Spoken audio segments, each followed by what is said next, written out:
Welcome to Psychic Holistic Spotlight.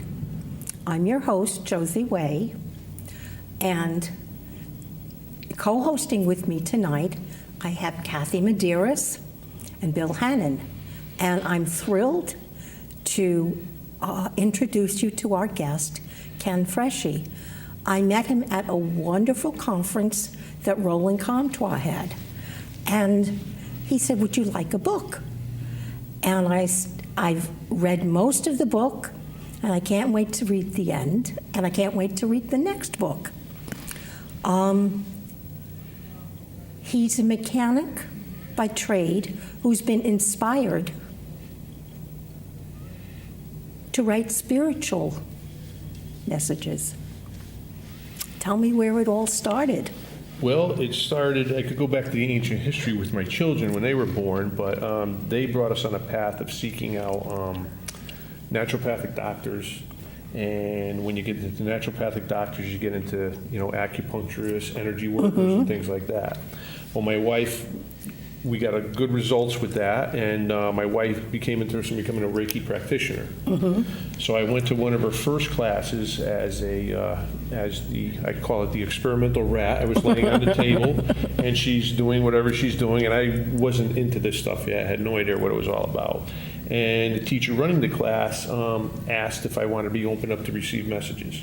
And I'm saying, yeah, okay, whatever, do what you got to do, and that was that. And then fast forward another couple of years, I started receiving very vivid messages, vivid sentences that would wake me up, and I would just be compelled to write. And I would write, and when I started thinking about what I was writing, I would stop, and then I would read these messages, and it's like, this is coming from somewhere else, something else. And I'd have visions, and I have visions of friends of mine had asked me if I could get this, that, or the other thing, and a woman we knew was an energy worker. She had me go to her house, and I came up with relatives that I never knew of hers that had passed, and things like that. So that's where it started, and it's been going nonstop since. Yeah, because a lot of your entries were written down at set times, and they've evolved.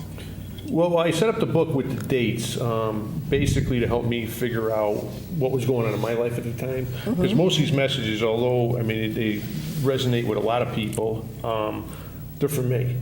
There's things I have to master, and by all means, I haven't mastered what's in here yet. I'm still working on it. They're the questions we all have, like, what is my purpose? Why am I here? What's the point of this life? Is it just a simple thing? You're born, you live, you die? There's a lot more to life than what we see in our physical existence. Yeah. Well, go ahead, Kathy. So I was just wondering, though, do you do a lot of the mediumship too outside of the books, or is this mostly just the I don't writing? consider myself a medium. I do Akashic record reading now. I do spiritual counseling, but I basically just receive these messages. If that's a form of mediumship, then so be it. But I'm not a medium where I'm going to sit with you and bring in your relatives that have passed and they have this message for you and things like that, although at times that has occurred. That happens. This isn't something I sought. This came to me, and I really think when you stop seeking something like a purpose, it's going to present itself to you. And I was not looking to write books. But yet here you are, yeah. Here we are. Right. Well, it's interesting. You mentioned that you were in the Reiki class, and part of the attunement process is opening the chakras. But I wasn't the one learning Reiki. That's right. But what was happening is, as they were practicing on opening your crown chakra and your third eye and your speaking chakra, your throat chakra, that's part of the attunement process that they were practicing. Yeah. And somebody got the idea, somebody got the message, ask them if you want to receive messages. Right. That was opening the crown chakra, so the information will come down into you and manifest through you, so you could express it. Right. That's very interesting how things like this it's funny, just 'cause happen. After that, a friend of ours, this woman, Effie, who does energy work, she wanted me going to her house to meditate. And so listen, I said, what I do, But, so I go there and I sit there, and meditation for me is quite difficult. I mean, I don't meditate to get these messages. They Right. just come. I'm walking, Right. I'm cutting the grass, I'm doing whatever Sure. I'm doing, they just come. But in her presence, I started getting these visions of people. I got visions of a goddaughter of hers that had passed away, a godson that had passed away. I got visions of her father and people I didn't even know. So, I mean, once you're open to it, I mean, I think that channel remains open. Now, when you do Akashic records, do you hear messages or see them? What I do, it's almost like my tool to open my mind is writing. So if someone asks me a question while they're in their Akashic records, I just start writing, and whatever comes out, comes out. It's like a tarot card reader uses the card. It's a tool. Okay, but that just keeps my mind open, because if I was to sit there like not doing anything, you're going to start, you're panicking because nothing's coming through, or your mind starts getting in the way. So I occupy my mind with writing, and then it's And it's pretty interesting what comes out in the writing. It's interesting also watching you go through, you start to write with your left hand. Yeah, I'm left-handed. Yeah, I can't even wave the Bible with my right hand. Yeah. So that's and it's just interesting that the right hemisphere of the brain has to do with not so much structural trains of thought, but actually conceptual trains of thought, and that's why it's interesting that you seem to be balanced on that side of the hemisphere predominantly more than the other side. And this is, a lot of people that are gifted along this way are left-handed. But it also works with people who are mechanically gifted, because figuring out how things work. For instance, I remember tests where they would show these figures all opened up like a box or other things, and you had to circle what it was going to look like all put together. And only a small percentage of people can do that. I see. And the same is true with mechanical things, figuring out how they work without instructions. Well, that's the big thing. Was one of the points he made. That might be a little ego, but I pride myself in not reading instructions. Yeah, My same thing here. is, if you have to read instructions, you're doing something you shouldn't be doing in the first place. But that's not entirely true. I but know. That's the way I look at it. But, the proof's in the pudding, how many pieces you have left over when you finish the project. Exactly. But I was told, I had a message, and I think it's in the first book, where they said that, you pride yourself in not needing instructions, but we have now given you instruction on how to live your life. And not necessarily what to do, but how life works. And that was the thing that intrigued me most about mechanics, be it a machine, a tractor, a car, whatever. I don't care what it does. I was more interested in how it works. And now I'm getting clarification of how this life works. What's this all about? Now, talk about these books a little bit, though. Is this the first one that This you is the wrote? first book. Okay. Now, how long did it take you to start writing that one, to put everything together? I wrote the book in a matter of months. The messages came over the course of a number of months. Oh, okay, so you had the years. And information like already. right now, I have a year and a half, 2 years worth of messages piled up for a third book. Sounds like Roland. Maybe. Roland Yeah. is the one, he was the guy who first saw these messages. I brought them to him because I thought, like, what's going on? Where's this stuff coming from? I say, Roland, what do you think of this stuff? And he looked at it, he was moved. And he usually makes me cry like a 2-year-old when he does this thing, you know what I mean? I'm like, he said, oh, you got to do something with these. You got to put them in a special place. You got to get a special book, write them out. Because I had them on scrap pieces of paper, napkins. I had stuff. And I still have all the originals, but Right. I put them into the computer and just turned it into a book. Yeah. So there are a lot of people in my life that pushed me with the book. He started it. Effie Rice, the one who did the Reiki, she really, I think, opened me up even more to this stuff. And then I'm a practitioner at the Healing and Harmony Center in Glastonbury, Connecticut. And the woman who owns it, Priscilla Bankston, I mean, I went in for a free healing night under duress. My wife wanted to go up there, and she picked up right away that I had written books. She's going to help me with them, and she's the one who really gave me the kick in the shorts to get out there and go to fairs and get my name out there. And So Spirit was definitely pushing you to do this. they were lining Yeah. up the people to push me to do it. You know, Yeah. we couldn't avoid it. Yeah, well, And not, then I ran into you. we and it's can't, like, we can't all do it ourselves, I recently got a message that, because I don't charge people for some of the stuff I do, and Spirit says I should, that I need a manager. Well, And the these charging other aspect people of doing what you became do, managers. I mean, you feel it's a gift of yours, and you don't want to charge because you're just sharing the gift. But there's an energetic exchange there. Yeah, and I somebody understand. if they pay for it, they put value on what you did. Yeah. If not, they minimize what you've done for them. Yeah. But you're going to be. We are guided to our purpose. Yeah. If we get out of the way. Right. Yeah. We spend too much time seeking what we think our purpose is, and we have multiple purposes, Right. and they're not all Yeah. big grandiose things. Oh, no, some But of if them we get are out of just the way, be it just- nice to our neighbors, you know? Your purpose could have been to be nice to a cashier in a grocery store one day who was having a bad day, and just something you said to her made a difference. That might have been one of them. But it's your purpose will find you, and everything will line up exactly the way it should be. But you do have to seek it. You know, you can't have to be hide, you open can't to it. stay, You you have to can't just ask for hide at guidance, home and ask and expect it to Oh, come no, to you you. have to step out into the universe. It's not like you sit home and everything's going to come to you. No, you can't- step out and go about your You can't sit life. up on the mountain anymore and ask for divine guidance. No, Because not at all. who would you give it to? But You know, the point of it is to give it to others.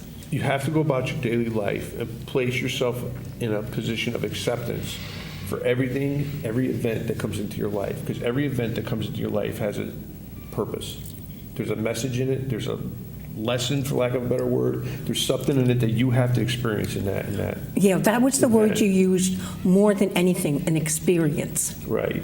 you know. Because and- people say we're here to learn, and we're really not here to learn. I don't really believe we're here to learn anything, because if you believe in your soul and you believe in a higher self, you're all-knowing. Yeah. We're here Right. to remember who and what we really are, but we get Yeah. wrapped up in our daily life. We get wrapped up in going to work, coming home, going to work, getting the kids, doing this, doing that, and that's just what we've created our Yeah. lives to be. I mean, it's an important aspect of our lives, because we're guiding other souls, our children, to here or there, wherever, Yeah. or wherever, but it's not the end all. There's more to it. No, some of us are here to experience simple family life because maybe we've never experienced that before, and being responsible for ourselves and others. What a lot of us are here to experience is how to take care of ourselves, Yes. how to love ourselves, how to forgive ourselves, and then reach out to others. Well, that's the biggest Because there were concept so in the many first people, book. there were so many people that have had lives of servitude, forced servitude of some sort, practically slaves, you know, or women were chattel. Sure, sure. They were considered possessions. They just had to do what they were told to do. And taking care of themselves wasn't one of the things they were told to do. No, absolutely So not. a lot of And people... we're taught that even now, to do for other people, Oh, yeah. sacrifice for yourself, but by being a little selfish, and not in the ego sense, but selfish for yourself, where you take care of yourself first, you could be much better for everybody else around you. I mean, it's like a well. It keeps giving up water. Eventually it's going to dry up, and now you're doing Yeah. things out of resentment, guilt, whatever. Yeah, we have to And find that's that not what it's all balance in about, everything, Yeah, the give and take. because the lessons that, and the learnings and experiences that people had in ancient times are different than our times. We're moving fast. There's so many different things. There's a lot so going many on right now. People have so much bombarding them with free will and choices. It's so different from the lack of choice. That's the where bulk you of have to have population- some concept in your existence of what is going to be your rudder, what's going to be your moral compass. Yeah. Now, if you want to use religion as a moral compass, that's fine. But if you use religion to guilt, to control, to judge other people, that's not what religion's all about. And this goes beyond religion. I'm not picking a religion over Right. another. Yeah. Although people say this has a Christian slant to it, I think messages and the other side is going to communicate to you in a way you're comfortable with. Yeah. If I was Jewish, you would have a Jewish slant. I was brought up Catholic. It's going to have more Christian slant. And I had a guy who was 86 years old, a Jewish ex-prosecutor, said, it's like you wrote this book for me. Yeah. And I'm thinking, what? No, Well, you know, it's much more universal slant. But I have to say, I was raised Jewish. And as I expanded, I don't think I left my religion. I expanded and embraced many more religions. I embraced the truth that I saw in many religions. But when I recognized that there was so much truth in all of the religions, I realized I went beyond where I was. And this book goes beyond religion to spirituality. And the core of spirituality, what the divine expects from us is love, remembering who we are, And understanding. and forgiveness. Well, you're not going to have, unless you can unconditionally forgive, you're never going to be able to unconditionally love. Yeah. So those two are one and the same. Yeah, And it starts with yourself. Because if you find fault in yourself, every time you wake up in the morning, you find fault in yourself. When you look in the mirror, you're going to find fault with everybody around you. And don't think I go around thinking the whole world is because No, I definitely have none an of issue us- with that myself. But, you know, None of us- we're a work in progress. And like it says, one of the messages says he doesn't expect perfection in results. He Yeah. expects perfection in effort. in trying. So at least you have the awareness now of when you're doing it. Yeah. And that's the important thing. Do you find your messages like specific to like a kind of people, or just like general for everyone that they can take something away from the messages? What do you mean, a kind of people? I think it pretty much covers anyone. I mean, I had a 13-year-old kid come to a book signing because he read it and he dragged his mother there. And then I Okay. had that older guy, and then I had people who. So it talks to everybody. I think it does. I think everybody Okay. can find something. But, you know, there's a thing, there's an aspect of organized religion that's not answering a lot of questions for people nowadays. No. There's a generation of people out there that organized religion doesn't fit into their life. And, Yeah. you know, that may be good, that may be bad, but they're not going to be told, you got to do this, you have to do this. And they're not, and this is where I think they could find some type of. Yeah. A friend of mine from work, when he asked me about Judaism and a lot of things, he said, I have to ask you a question. I probably shouldn't ask this, but I'm going to anyhow. Without the understandings he had from Christianity, how are you good? How do you stay good when you don't have these other deterrents? And I hadn't thought about that, and I realized afterwards I had an answer. Because being good feels right. You want to be good. I mean, Yeah. it's like when you're younger and you're brought up in a particular faith. I mean, you do this or else. Mm-hmm. You do that or else. You're being guilted into doing something. You're not doing it because genuinely you want to do it. That's why we have free will, and this whole life is about choices. We can make a choice. And there really isn't good or bad in the world, there just is. So the choice you make, it is. It could be good, it could be bad, it could be whatever it perceived Sure. to be, Sure. but ultimately it Well, serves a purpose. good or bad, that's usually a judgment on your own part. Exactly. You're evaluating Yeah. yourself and whatnot, but what's actually happening and how I see things coming about is when you're being good or bad and you're interacting with people, you're getting responses from them. And so how they respond to your actions, to your attitudes, to how you're presenting yourself is a learning process for them as well. Or, as you say, not so much a learning process, but an experience. And are not the people we interact with mirrors for ourselves Yeah. in a lot Yes. of cases? In many cases. So- Right. In many cases. I'm taking a class in advanced angel messenger work. And one of the things we're doing is a 40-day journey. And the crux of that journey is to ask yourself the question, what would love do? And what would fear do?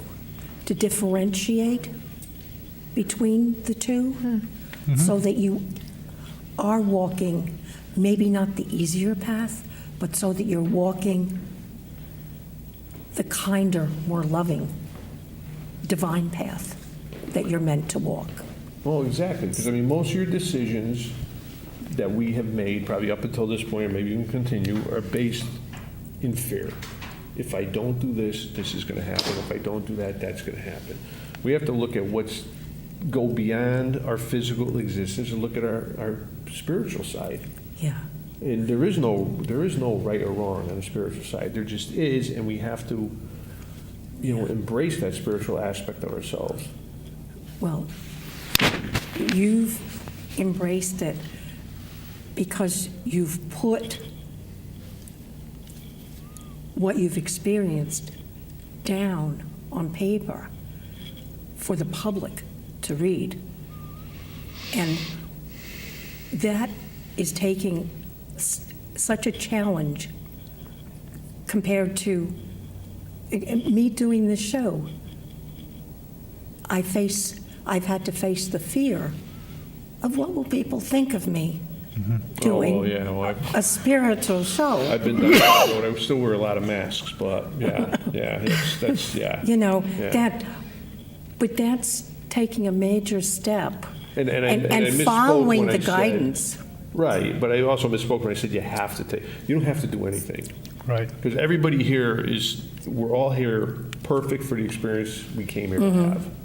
And we have to look at that other person that might be pushing on buttons, that Yeah. they're perfect for the experience they had. And I had read something at one point, and I felt there was truth to it. And there was a person who was a hopeless alcoholic that hung out on the doorstep of a successful attorney. And that successful attorney always gave a little something to that hopeless alcoholic. When he crossed over, he found out that that hopeless alcoholic was a good spirit that was there to set an Give him the example for him. opportunity so you to- really don't know everybody's Because story. Exactly. sometimes we learn through contrast, and sometimes we learn through mirroring. Yep. We see someone behaving in a way we don't want to behave. That's To where. remind us.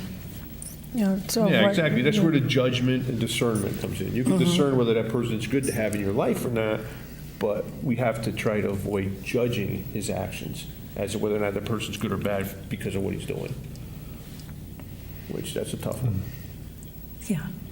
It's a tough one at times. I go by if it drains my energy or if it's okay. If I haven't learned how to deal with it well and it drains my energy, I limit my time with people like that. Right, I mean, you've all been in an experience where you've walked into a room, or you've been in a room, Oh. somebody walks in, and it's like, they just brighten the room. Yeah. Some people walk in, it's like, ugh. They just lower the energy, yeah. And that doesn't make that person a bad person, it's just they're No. not resonating with you, and then that's, Yeah. So I've learned to limit myself. Right. I mean, Set boundaries. yeah, well, I mean, we all have a different vibration. We all have a different electrical field. Yeah. We all come into contact with each other, feet away from each other. And that's when we sense whether or not we feel an affinity to the person or, I just don't have anything to do with this person. It's not that it's personal. It's not that it's a judgment. It's just an awareness on your part that your energies don't mesh. And if you keep that in mind, and therefore, when you run into a situation like that, you don't have to judge that person for, being a negative person, or whatever the case may be in your mind. Yeah. It's just,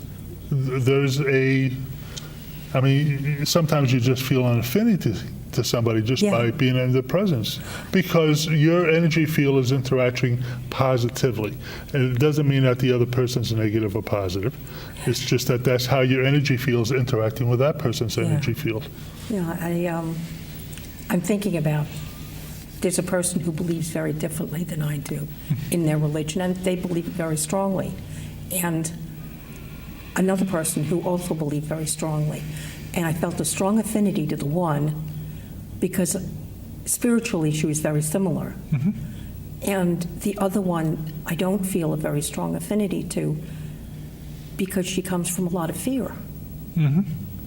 And there's a big difference. Well, sure, of course, that is shutting down the flow of their energy, and therefore, you're picking up on that because you can sense it in their field. Well, Without judging, it's just you're aware. We recently laughed. She is ordering some special tapes on how to pray better. We can joke about stuff. Yeah, right. And I said, I suppose you'll be praying for me. She said, yes, I will. That's great. That's great. I said, well, I'll pray for you too. I was just going to ask you about that too. Yeah, that we all find there are many paths to the one, Right. That one source, divine. yeah. There's a lot, I always say, there's a lot of different ways to drive to Los Angeles. You're straight through, Yeah. or you could wander Yeah, around. meander. City or, right. yeah. Yeah. In my life, I've meandered quite a bit. So Ken, So where do you tell me see about this? the second book. I was just going to say, well, I just want to know where do you see this taking you here on in? I don't know, but I feel obligated to write it out and continue on writing them. The second book, the message, first book is a little basic. The second book gets pretty deep, and the third one, you're getting a little more evolved. The message where you really, I got to read them over, like, what the heck are they trying to say in this? And but it continues on the same format. I mean, the third Yeah. book, I really don't know how I'm going to set it up, if I'm going to set it up the same way. I've been waiting for a little clarity on that. But I did get the title for the book, and Life is Simple. And that is basically, life is simple. We overcomplicate it. Basically, we have to remain Sure. in a place of acceptance for what's going on around us, what's coming into our experience, accept it, be at peace with it, and that's how you find peace. And sometimes be very pleasantly surprised at the way things work out. Yeah, if you just trust the process Well, I of mean, yeah, if going you through look back in your experiences. life, you see where all the little stones fell into place. Yeah, Yeah. You know, yeah, it made things a get set up perfect for path. you. Okay. So, do you find that, like, looking back at the experiences, that they kind of like they were supposed to happen, even though we do have the free will in the process of it? Oh yeah, you're when you do look back, you see where everything fell right into Yeah. place. I mean, just how I met my wife, the whole how that started. I mean, it just and it went from there. And you look back, all this happened to get me to where I am Yeah. now. No, you didn't need too many messages about your wife, right? I mean, No, I need a little prodding there too. I wasn't realizing I was getting messages though. That's my problem. I was definitely a control freak. Yeah. It's amazing how much we let go, the more we trust, the Well, messages we get and the guidance. I haven't worked in 2.5 years, sold my business after 25 years, and I was basically told to do it. It's not resonating with me anymore. Yeah. And that's a whole other story in itself, how that came to be. Yeah. And Well, what I wanted to say was thank you for being Thank you. here. And we only have a few minutes. I want to thank our audience for watching us. Thank you for joining us again. And thank you, Bill. Thank you, Kathy. Thank you, Ken. I did want to say one other thing. A lot of people have read the Conversation with God series. And they might say, oh, this is just another book about messages from God. It's not.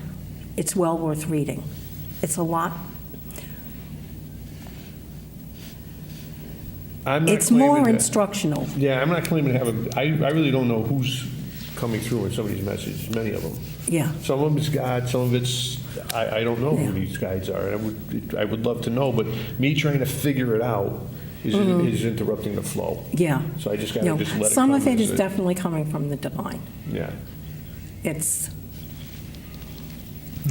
Now, how do people get a hold of you if they want to purchase one of your books? oh, yeah. They're available online through Amazon, through Barnes & Noble, through the publisher Balboa. And the last name is Freschi, F-R-E-S-C-H-I, Ken Freschi. So you can find them. Right. excellent. Thank you. Thank you you. for listening Thank to you. to To the Source. guide-